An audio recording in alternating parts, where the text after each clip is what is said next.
Hey everyone, welcome to our members only group live chat and live stream. I am going to be opening up the chat here for all of your questions and all of your experiences and the things you'd like to talk about and share here. And so I'm hoping that we will have many of you join. I wanted to share, I'm going to edit as I go through this, but I wanted to share a beautiful sharing that was sent to me by one of our members who is just expressing what he is going through on an interior level. And the reason I want to share this one is because this is really a very well written version of the types of feelings that many of our members have been sharing with me privately. And I think it would be great to start out by talking about this because it is a common experience that a lot of people are sharing with me right now as we are going through, different times. Hi, John. Thank you for joining us. And so I wanted to start with this. And John, we're taking all questions from and experiences that anyone wants to talk about. I was going to start here with this email that was sent to me, and I'm going to try to edit it as I read through, which is very expressive of many of the emails that I have received, except this one is just so very well written. I wanted to read this one because it encompasses what I'm hearing from many, many, many of our members. And we're all kind of sharing in some common experiences right now in our world. So, dear Marilynn, I don't intend to do this again to open up and let you know about certain events happening in my life.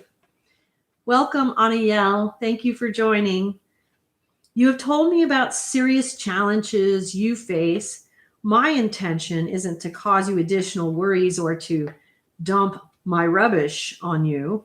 I'll try to keep this message as short and concise as possible. When you ask how we are doing, I'll try to be sincere. We all do our best, stay busy, lead good lives, but I'm not well. I carry deep, heavy, sometimes crippling sadness inside of me. I'm a grown man who often has to fight bursting into tears. One of the worst things I've ever faced is to see family members suffer and not being able to do much to help them. I sometimes wonder if I could ask God to dispatch me so whatever it is I need to pay for can be redeemed on my own. I took medications for clinical depression when I could afford it in the past, but I somehow feel like this is some sort of spiritual matter. Have I been cursed? Is my soul doomed?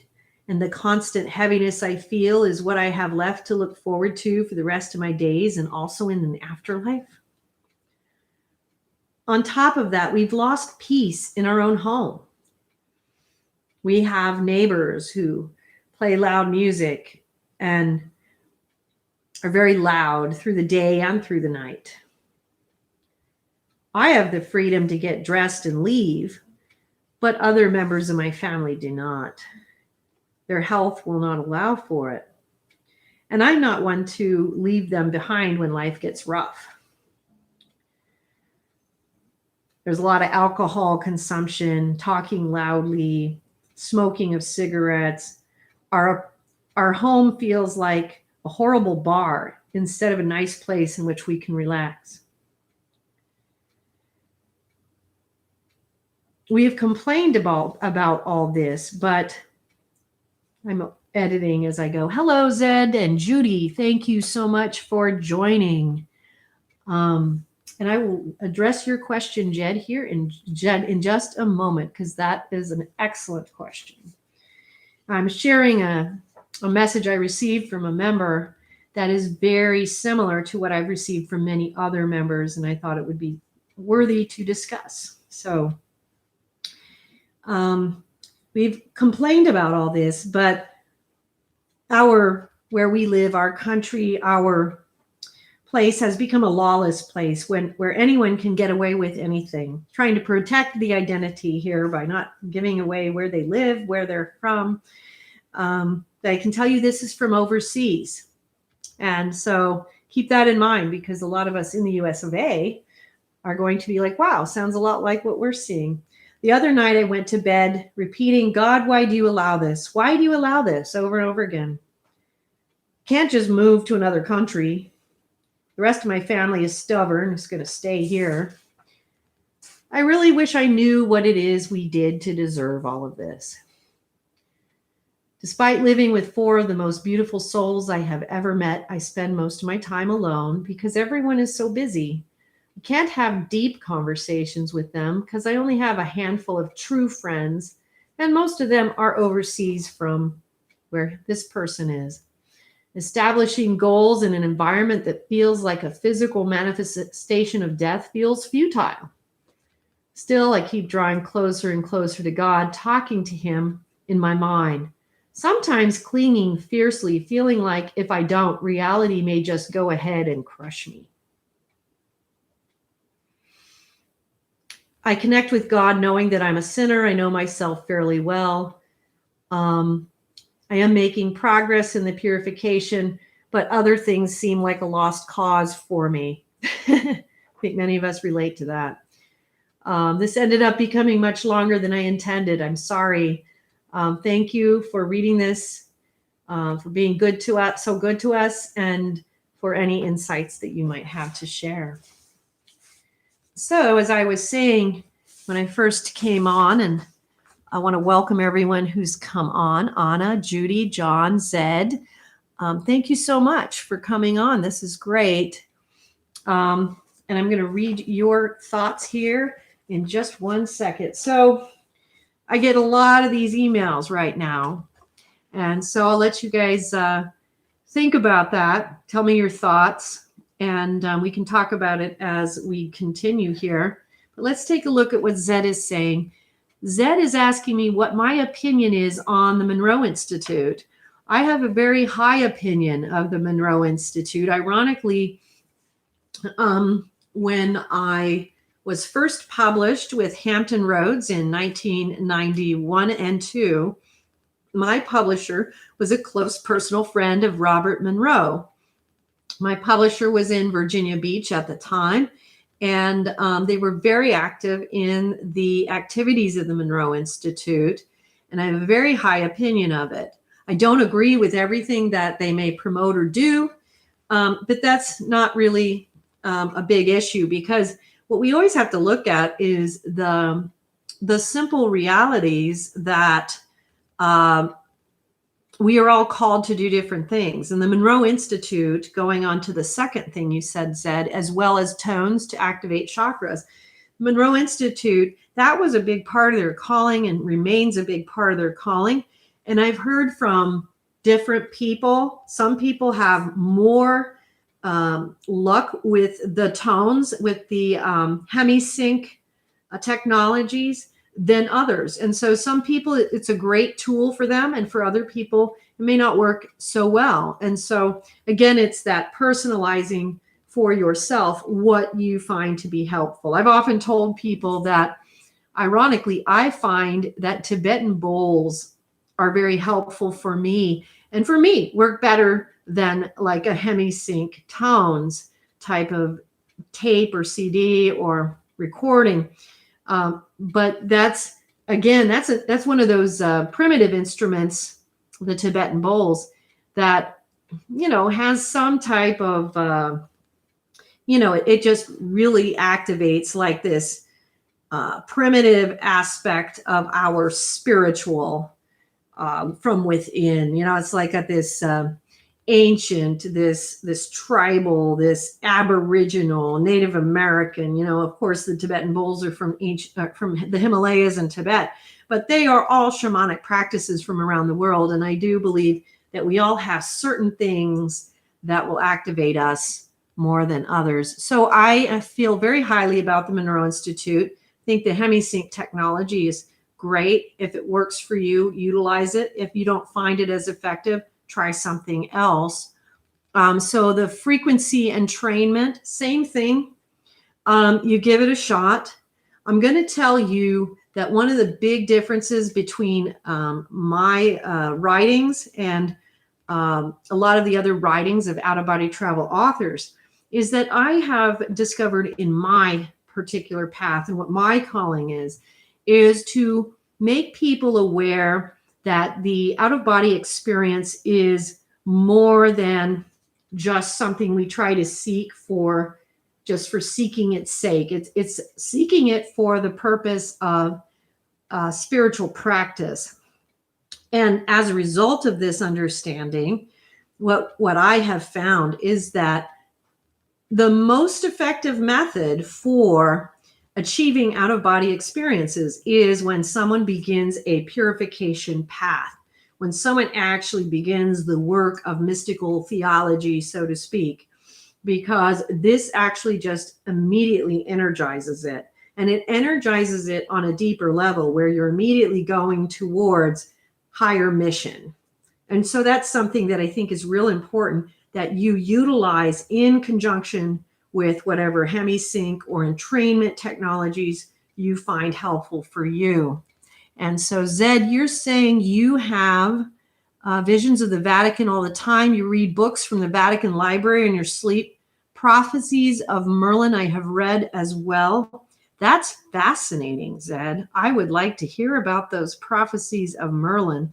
You know, it sounds like you're talking about the Vatican secret archives.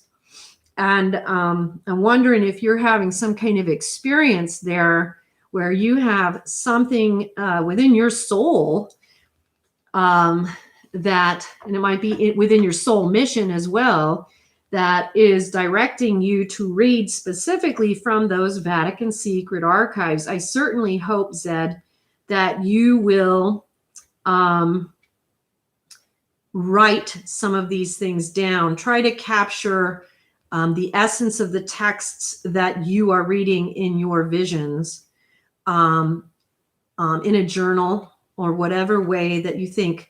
But it sounds to me like this is important that you are not just letting this fall away. You want to keep this. You want to record this.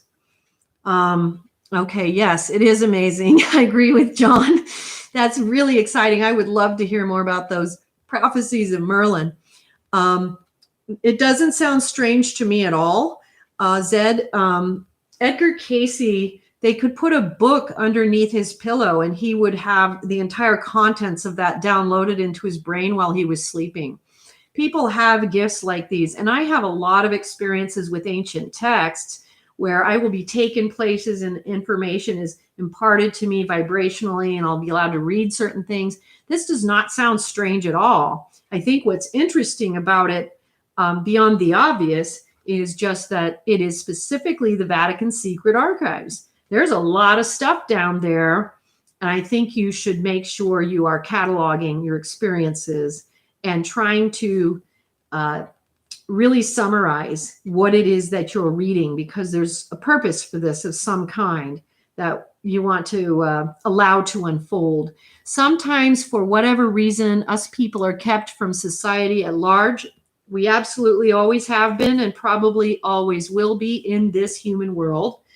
And yeah, you make up your own mind about it. So you read the prophecies of Merlin. I'm not sure if you're talking about in a vision at night. I'm not familiar with there being a released text on the prophecies of Merlin. It does sound like something that would be in the Vatican secret archives. So I'd be interested in if you've read that in one of these vision experiences, and I really think you should be writing that down.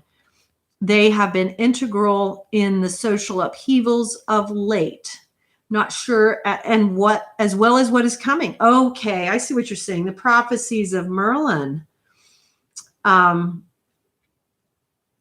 So you see the Vatican Library all the time. I'm a little jealous of that because I love the Vatican Secret Archives.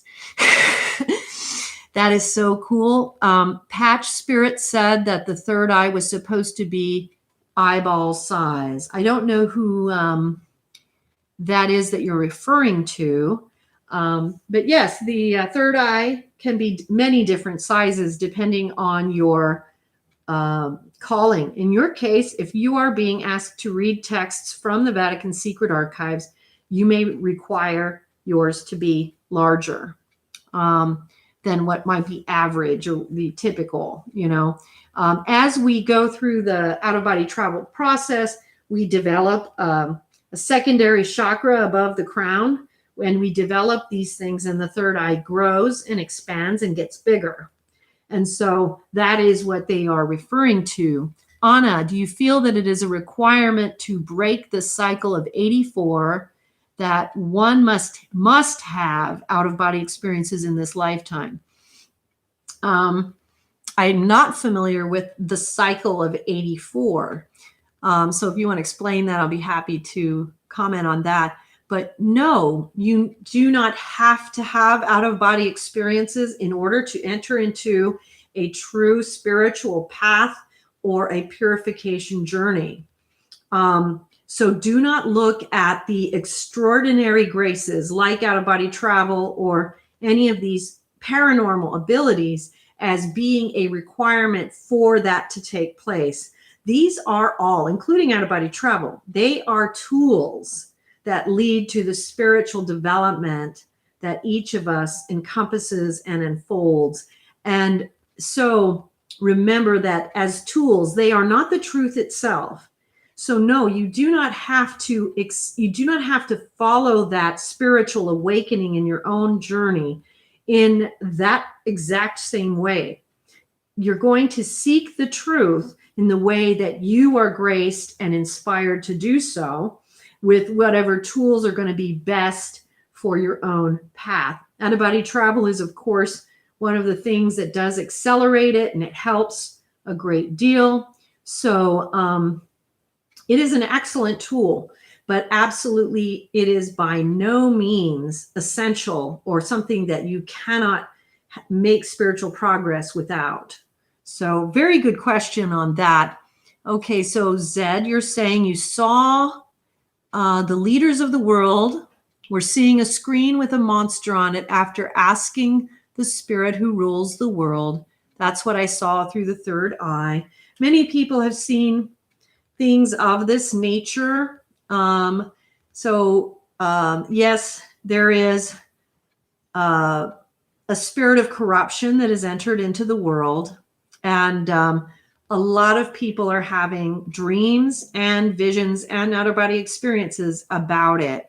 And so, hello, Stark Ether 444. Welcome. Nice to have you with us. Hola, right back at ya. And then Judy. Hi, Judy. I have been shown myself in a waking vision holding a shower of light and being taught by an older woman, a sphere of light. Fantastic, Judy. That is fantastic. That is indicative. The sphere of light is the medicine. It is, so you are being taught by this older woman. It could be a medicine woman, and a medicine woman does not have to be a native, because the medicine women are not just from that one particular tradition, but you're being taught, holding the shower of light and being taught. So this sphere in Medicine Woman Within a Dream, which is the third book in the Mysteries of the Redemption series, I lay out this process and what that sphere of light is usually about, which is we are being taught to alter reality. So that is really great news, Judy. It is an indication that you are under predilection. You are being taught, you are being directed forward. You are exactly where you need to be, and you are moving forward. That is fantastic. Anna, I still have not really had the experiences, and I'm saddened by that, but feel I am guided in many other ways. And Anna, I can vouch for that for you. You are being guided in many ways. And again, let's remember, we all utilize whatever tools are unique to our soul for this journey. You are making excellent spiritual progress, Anna. I can vouch for that. So do not concern yourself with the fact that you have not had out-of-body experiences as of yet, because the progress is what you want to look at. And that progress is absolutely there. That's what is essential. Okay, back to Zed. The monster was on Quantum Computing Inc. That's what it was called. That's what was giving instructions to world leaders. Okay, interesting. Yes, and this corresponds with many visions that people are having, and also things that people are revealing about some of the darker motivations that are going on underneath the the leadership of the world. Yes, it was a beautiful, wonderful experience that you had, Judy. That's right. Some of us are blessed with spiritual dreams, and that may have been a spiritual dream. And so that is absolutely true. Some people will not have a fully conscious out-of-body experience, but they will have spiritual dreams that give them profound direction. And that is the purpose of these experiences. So we keep that in mind. It is not whether it's fully conscious, it's whether or not we are being instructed. You were in a cubby hole in an auditorium watching yourself. Excellent. And the fact that you were watching yourself reminds me of the sacred hoop experiences, which makes me even wonder more if you have some Native American things around you, some Native American training, because this is what often happens when you're learning to utilize the medicine, that you will be allowed to see yourself, and there is a certain connection that is made between this future self, the past self, and you're watching yourself being taught and receiving of the light. And so these are the things where you're connecting those energy streams so that they can come into manifestation. Okay. Hi, Vanya. Hello. Judy Brown, a classroom perhaps. That's definitely possible. A lot of people do have these types of learning experiences in auditorium type places and or classrooms. You know, we utilize familiar things. And so Zed is talking about a movie called Dagon. I have not seen that. So I don't know much about it, but thank you for your thoughts on that, Zed. Anna, John, I have had dreams and visions, luckily. So that's very interesting there, Anna, that you are definitely having instruction. And I know that you are also progressing and doing a lot of work. Absolutely, Zed, do not worship Dagon. Dagon, I believe, I've heard, has some parallels to some of the three primary demons in hell. But so it is the extraterrestrial monster that landed in the ocean 400 years ago. Doesn't sound like a good thing. So thank you for sharing that. And hello, Stark Ether, Anna, and you're very welcome for sharing. This is very interesting, and I love sharing and hearing from all of you. It's fantastic. I know of the quantum computing. Yes. Yes, Anna, that's very true. So what you're talking about, Zed, is a lot of our members are familiar with what you're talking about. So Judy, love your emojis. They're beautiful. I thought she was the Holy Spirit. She definitely could be a manifestation of the Holy Spirit. And she absolutely would be filled with the Holy Spirit in order to instruct. Hey, Cece Love, welcome. What's up? We're up. And we're glad you're up here with us. Libra Love, welcome. Um, Absolutely. You're very welcome. For any of you who might not be familiar, you can go to our website at outofbodytravel.org. All of my books, I've written over 103 books on out of body travel. They're available for free download there. So make sure you, if you want to learn more about my experiences, but also there's a lot there on how to and stuff. You can get a lot of great resources there. And here on YouTube, we have a lot of film content now to help you with your spiritual journey. You love the crucifix in the back. Thank you, CC Love. I do too. That's one that I've had for many years. That actually came out of a church in Belgium. So it is one of my favorite antique crucifixes. So thank you so much. And hello from New York City. Right back at you from Fountain Hills, Arizona. I was in New Jersey for a portion of 2020. So it's nice to hear from New York City. Is there a difference between demons and archons? Yes, there is. An excellent question. All right. Is there a difference between demons and archons? So demons are actual, oftentimes just, it's almost like talking about the soldiers of hell's army.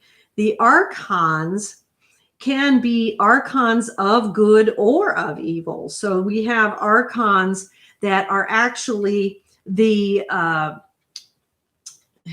are rulers of different realms of existence. And you can have archons that are of, like I said, both good and evil. So, it gets a little complicated because of the fact that it is not like cut and dry. It's not just one thing. So the archons can be some of the higher principalities and powers, whereas the demons can be like the soldiers of Satan. So and so on, kind of like that. And let's take a look right here.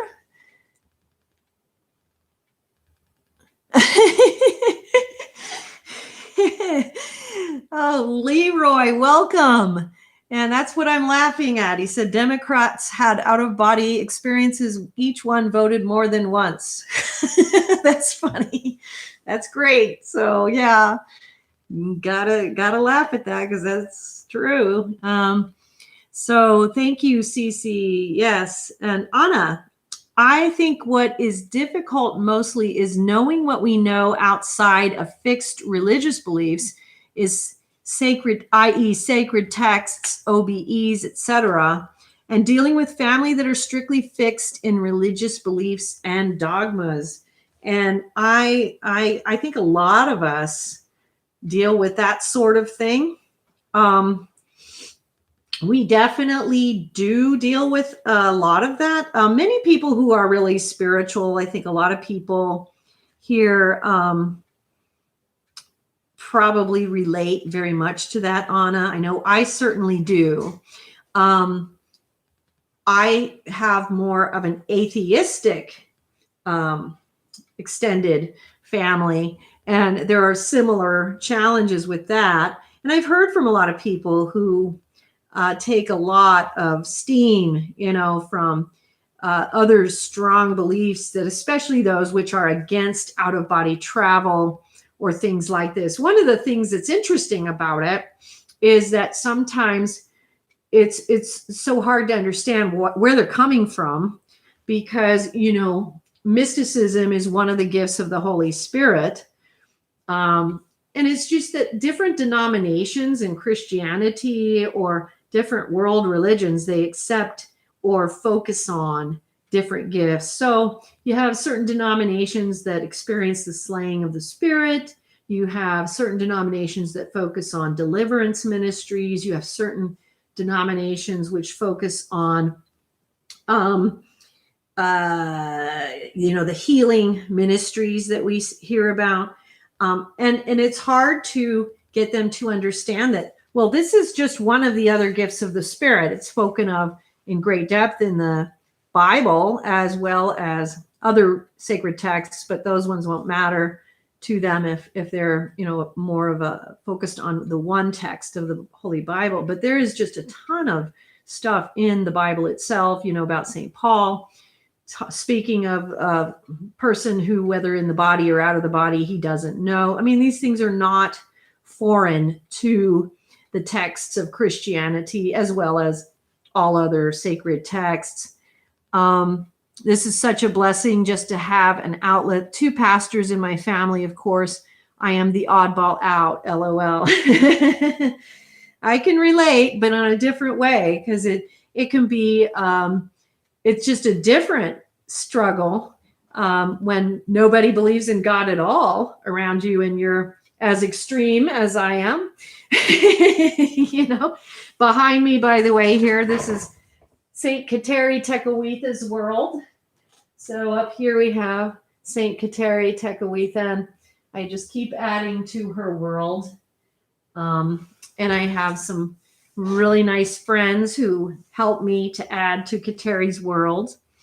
And so when, you know, it is a difficult thing, and it's not uncommon at all. People who are very spiritual, who get on fire for God, in one way, shape, or form, you almost get hit on both ends because you're not going to fit into any of these dogmas. So any of these actual religious faiths, you're probably not going to fit very well. And then you also don't fit with the other people who are more secular or atheistic or into darker things. And you can literally just kind of get hit on all ends. For some reason, even though there is a huge change, even just in the last 10 to 20 years, in the acceptance of the talking about things like out-of-body travel, it is still something that people often feel isolated by. You know, so when we reach that first fire, which is like that initial spiritual awakening, and all of a sudden our eyes are opened, and we are now just every breath, everything that we reach out for in our world is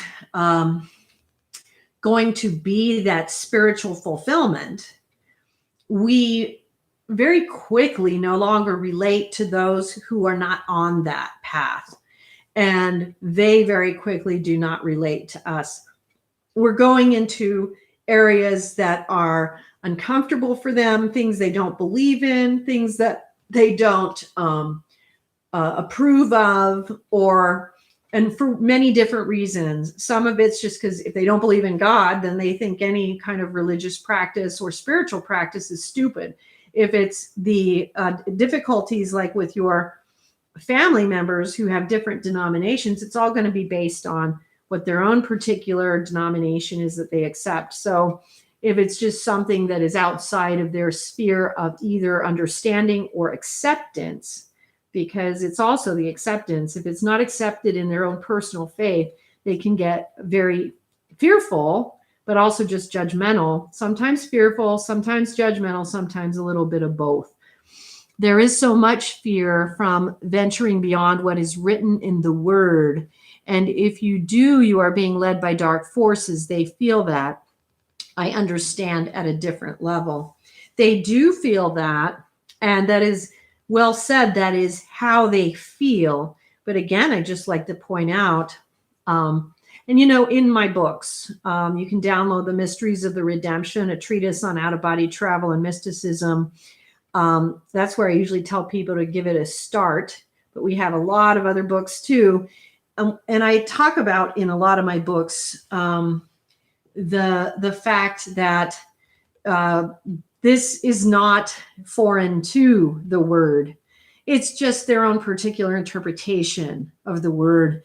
So this is one of the difficulties. You know, personally, I am Catholic. One of the reasons I'm Catholic is because the Bible is a Catholic book.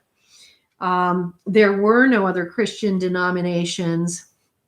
Yes, John, I would agree that discernment is key.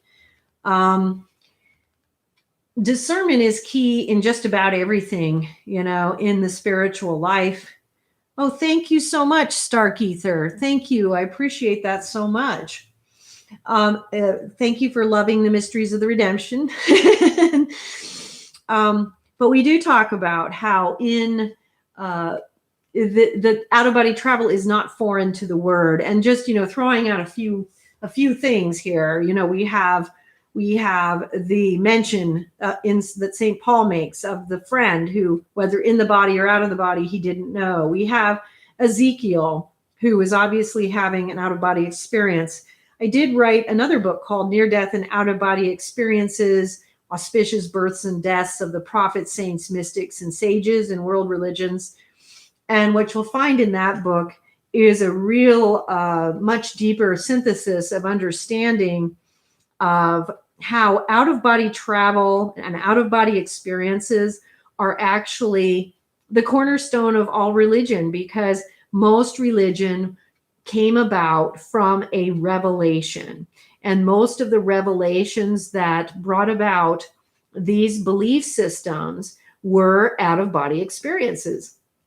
And so there is a certain denial about that in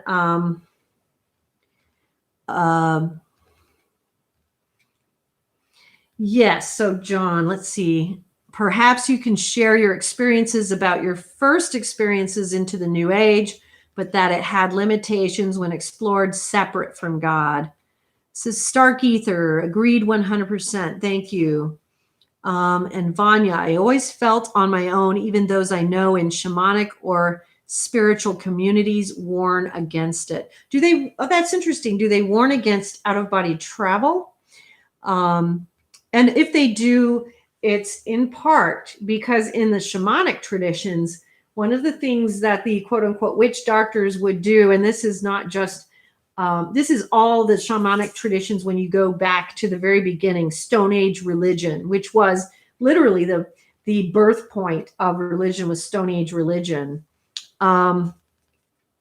That there was this this idea of the witch doctor that goes across continents and different societies. And the way that the shamanic practice is done is very different from what we practice in out-of-body travel.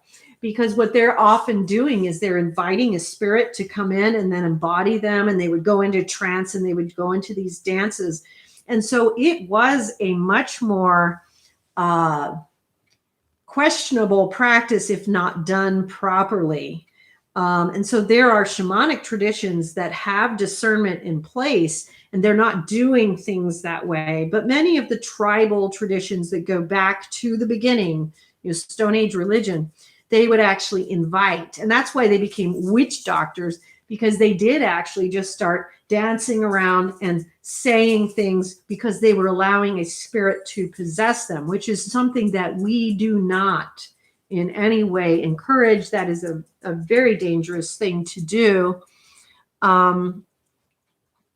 Well, okay. And so your Christian friends do not believe in going out of body. And yeah, a lot of the Protestant, primarily the Bible and evangelical and fundamental denominations are very against that.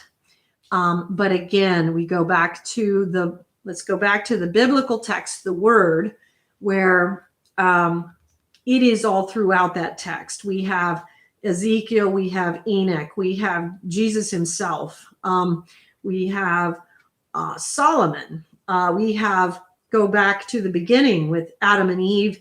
If you, and of course, then you kind of have to sneak into the forgotten books of Eden, which explains more what happened in the Garden of Eden. So for your Christian friends, they're not going to be okay with that either. Yes, it is like hitting a brick wall. Judy, I am a convert to Catholicism. I was raised Mormon, and then my journeys and my spiritual experiences led me to become Catholic in the year 2000.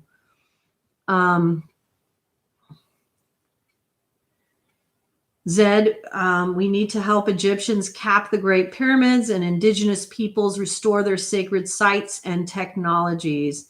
And we can certainly try to do that. But what we want to do here is focus on what we can do spiritually. And so we can unite vibrationally, and we can actually experience teaching from the ancient Egyptians and the ancient indigenous people, because there is a lot in the spirit realm that goes on. And yes, Stark Ether, it is natural to astral travel. The irony being that that most people do this at night, but most people are also not aware that they're doing it.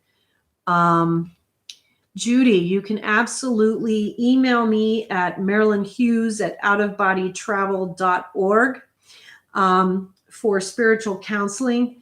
And also on the website at outofbodytravel.org, if you go to the submenu of the first tab on the page, Out of Body Home, you'll see a window for spiritual counseling, and you can go ahead and pay for whatever level you want to try to do. And then you let me know what times and days you're available. And we set it up and try to get a sense of what it is you want to talk about, what you want to do. So I know if we're going to try to do any type of hypnosis or anything like that.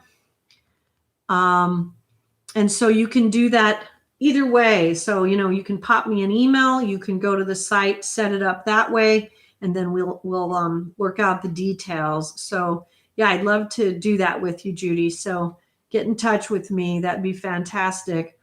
To say do not astral travel is like saying don't sleep. Very true. Very well said. Excellent chuckler there. Anna, I have a question. How do you know if you are subconsciously in training at night?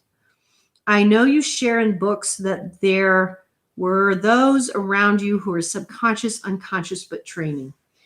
Most of us are in some kind of training.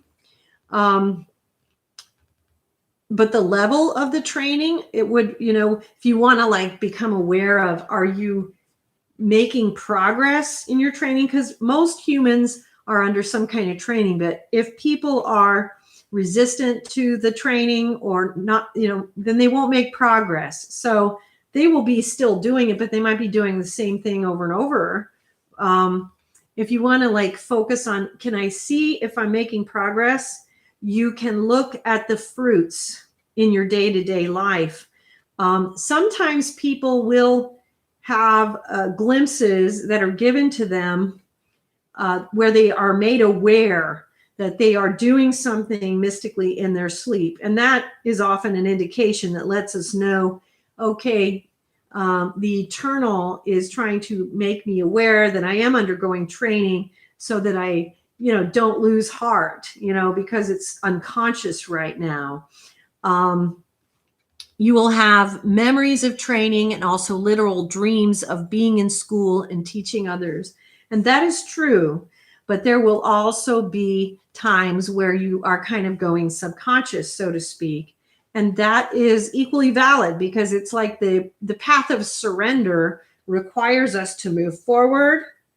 And then we also get pulled back, and that's the surrender part. And so we will go through periods where you have great activity, and then it's like dryness, and then activity will again start up at some point, and then dryness. And so what we want to keep looking at is our prayer life, our meditations that will help us to propel forward if we're not having conscious memory of these kinds of things. And so I think that's all very important. And, maybe what we can do here kind of to wrap this up is just, did anyone have any thoughts for those of you who were with us when I read this message I received from our overseas member talking about kind of the despair and the trying to, get through, but then feeling like this deep emptiness. And I mentioned that I have a lot of members sending me emails like this right now. Any thoughts that anyone wants to share on that, I'd love to hear. And I'd also like to just say, that this is not abnormal right now. Yes, God bless them. Thank you, Vanya, very much so. It's not abnormal right now because there is so much that is being, stirred up in the consciousness of humanity because of some very significant events that are happening. You're very welcome, Judy. And these significant events are making it more and more difficult for people to actually reach from here over the mass retained, the din of humanity, and get into that abiding flow of peace. And if you're struggling with that yourself, go back and listen to the live stream that I did. I think it was about a week ago, where we did a hypnosis and meditation on bypassing and moving into these higher spheres, learning how to kind of deal with this anguish that people are touching into. Are they praying for an intervention? I believe that they are. And they're looking for guidance as to how they can overcome this. And I think a lot of what we want to suggest would be consider taking a look at that previous live stream, which specifically takes you into a hypnosis and practice to try to help. You're very welcome, Anna. But also understand that this is not abnormal right now, and it might be this way for a little while. It's a little more difficult right now for people to break through into the spiritual spheres because there is so much din. But there are ways that we can do this, and we combat it with practices that help us to bypass what we're experiencing on these levels. And so I just want people out there who are feeling that way to know it's not uncommon. Ironically, it is not. Oh, thank you, John. Thank you for that super chat. So appreciated. Anyone can do a super chat and make a donation to have your thoughts highlighted and shared. And John says, Marilynn, you are a gift to us from God. Thank you for all you share with us, getting hit with the Holy Spirit. Honored by that. Thank you so much, John. I really appreciate that. Appreciate you making all the efforts you do in these live streams, and for being a member. For those of you who are here who have not already joined, you can click the join button on the homepage of YouTube, and you can join for as little as $1.99 a month. And then you'll have access to all the members only videos and live streams that we do. And it's really a helpful thing for the foundation, because we can offer to the rest of the world all the things that we try to keep free and available, so that people can reduce their spiritual hunger.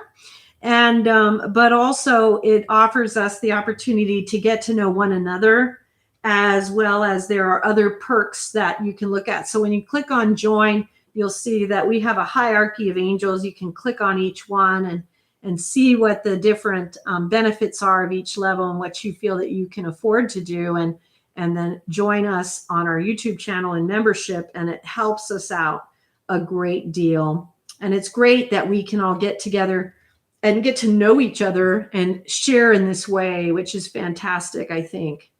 And so I think that's really, really important. Thank you so much, Stark Ether and Anna. Very honored by all that.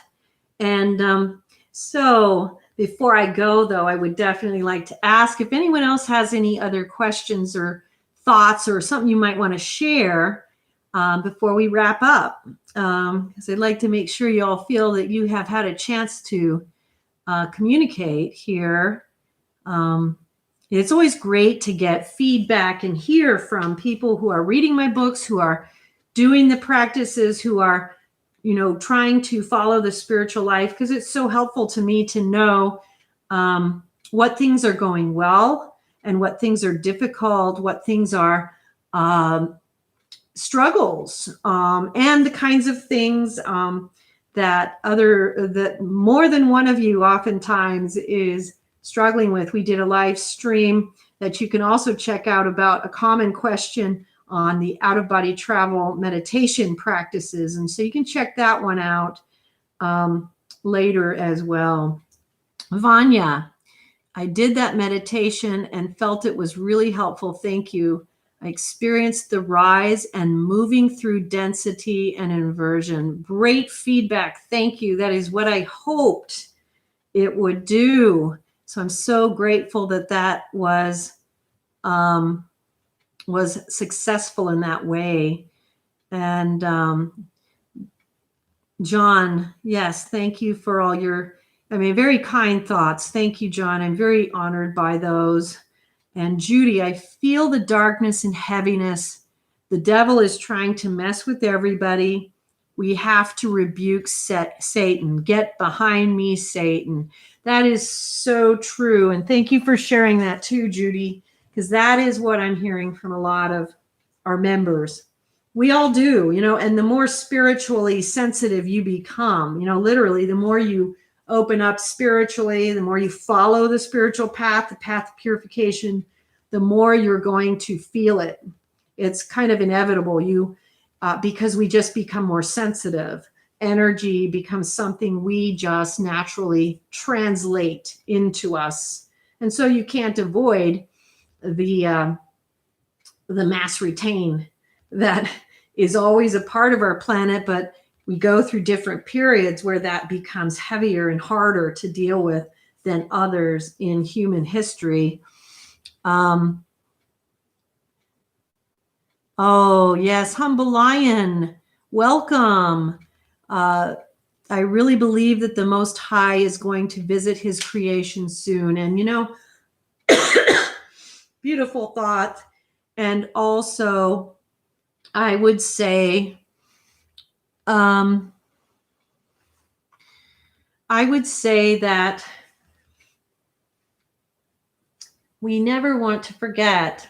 I believe what you're probably talking about there, Humble Lion, is, the second coming, things like this that many of us are hearing and talking about and having visions and dreams about. But always remember that the Most High is always with us because he is actually part and parcel of his creation. And so, yes, there may come a time here where it may be made more manifest to us, but that presence is within every part and particle of life itself. And so there's no way that we do not, as we open up, feel that visitation, because we are then literally becoming awakened and aware to the fact that he's with us. And so, hold on one second there. Okay. So, Humble Lion, everyone should raise their vibration, their love vibrations. Absolutely. And, this is part of where our prayer practice needs to be strengthened. I know that for myself, I just restarted doing the divine office because in order to raise our love vibrations, we have to feed ourselves. And I know that for myself, I had gone to other prayer practices and I just needed to have some more of that fed into me so that I can actually raise those. Just dealing with a little bit of a spam situation here. So bear with me if you could. Okay. And so that's fantastic. Yes, Anna, we definitely do want to raise our love vibration and realize the way that we engage in our daily prayer and the practices that we take on are the things that are going to help us to generate that love, even when it's more difficult or harder to do so. And so we are going to take care of that.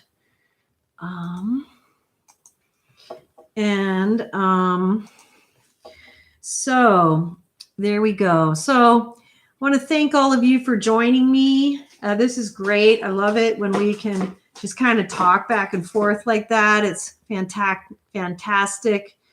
And yes, Humble Lion Darkness is trying to dominate. And in fact, they do have dominance, unfortunately. But we do need more illumination, and we can help one another by supporting each other in our quests, and knowing that we have each other and that we aren't alone, even though many of us may feel that way sometimes, because, you know, it's interesting how the internet can serve both good and evil. And one of the goods that it can serve is to, excuse me, it allows us to be aware that even if we are somewhat alone in our own little corner of the world, we're not really alone, because there are many of us out there. There are many of us. We're just not necessarily physically close to one another. Thank you so much, Anna. This has been awesome for me too. And I also want to send love to everyone. And I apologize. It looks like I'm probably going to need to do some deal with this cough that's coming on. Probably a little asthma medication might help. But thank you so much. It's been fantastic. Thank you, Judy. We love all your precious memes. They're so uplifting and sweet and positive. Thank you all very much for joining. And anyone who has not become a member, please feel free. Check the join button and consider doing that. It helps all of us, and it helps everyone we try to serve. Thank you.